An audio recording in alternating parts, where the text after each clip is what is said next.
Download the ZEE5 app now. Zee मराठीवरील तुला पाहते रेच्या 4 मार्चच्या भागात ईशा लेबर कॉन्ट्रॅक्टरला 24 तास संप मागे घेण्यासाठी देते. ईशाच्या या खुलाशामुळे सर्वजण आश्चर्यचकित होतात.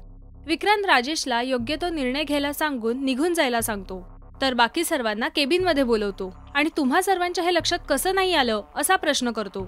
इतकी वर्ष हे घडतंय, तुम्ही जराही लक्ष नाही दिलं, तुमचा उपयोग काय असं तो सगळ्यांना ओरडतो. तेव्हा ईशा त्याला शांत करते. सर्वजण निघून गेल्यावर विक्रांतीला हे सर्व तिने कसं शोधून काढलं हे विचारतो.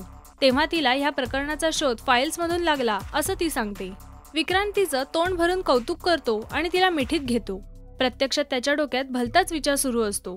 इथे आईसाहेब झेंड्यांना आज ईशा राजनंदिनीप्रमाणे कामगारांच्या बायकांना ओट्या भरून हा प्रश्न सोडवेल असं वाटल्याचं सांगतात. सर्व लेबर कॉन्ट्रॅक्टर ज्या माणसाने त्यांना संप करायला भाग पडलं त्याची भेट घ्यायचं ठरवतात आणि तो माणूस विक्रांतच असल्याचं उघड होतं. विक्रांतने कामगारांचे पैसे खाल्ल्याचं ईशाला कळणार का?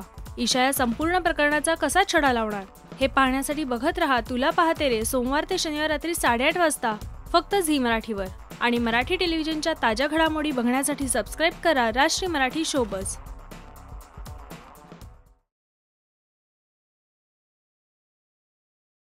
Download the ZEE5 app now.